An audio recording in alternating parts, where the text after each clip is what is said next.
भाजप नेत्या चित्रा वाघ आणि शिवसेना ठाकरे गटाच्या नेत्या सुषमा अंधारे यांच्यातला वाद आता चांगलाच पेटलाय। अंधारेंच्या टीकेवर बोलताना वाघ यांनी थेट इशारा दिलाय, पाहूयात। काल सोशल मीडियावर खूप धुमाकूळ चालू असताना अनेक लोक म्हणत होते की झोपडपट्टीतली भाषा वापरली, झोपडपट्टीसारखं बोललं जातंय। परंतु अत्यंत विनम्रतेने सांगितलं पाहिजे की झोपडपट्टीला सुद्धा एक क्लास असतो। झोपडपट्टीतली लोक काबाड कष्ट करतात, पण ती प्रामाणिकपणे स्वतःची रोजीरोटी मिळवतात। झोपडपट्टीतली लोक भलेही गरीब असतील, परंतु ती लोक आपलं इमान विकणारी नसतात। त्यामुळे कृपया वाघबाईंबद्दल बोलताना झोपडपट्टीचे उदाहरण कुणी देऊ नयेत।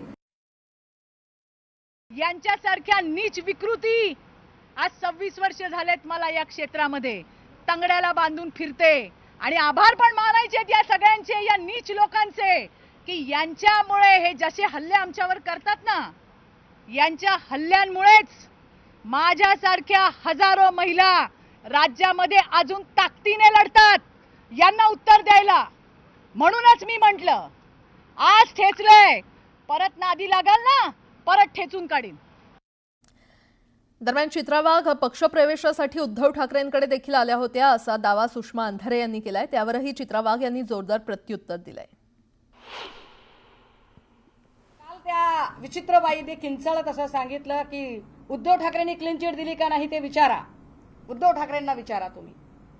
खरं तर या बाई कधी काळी उद्धव ठाकरेंकडेही पक्षप्रवेशासाठी अगदी गडबडा लोळत आल्या होत्या। तो संदर्भ आता मला काढायचा नाहीये। इथे सेना भवनच्या इथे गडाबडा लोळत होते आणि अहो माहिती घ्या, त्यावेळेला तर या कुठं पिक्चर मध्येच नव्हत्या। माहिती घ्या, मिलिंद नार्वेकरांकडे उद्धवजी ठाकरे यांनी माझ्यासाठी निरोप पाठवला होता, चित्राताई मला भेटायला या। त्यांच्या शब्दाचा मान राखून मी नक्की गेले होते। मी गेले, मी उद्धवजींना भेटले। त्यांनी मला सांगितलं चित्राताई तुमच्यासारख्या महिला आमच्याकडे पाहिजेत।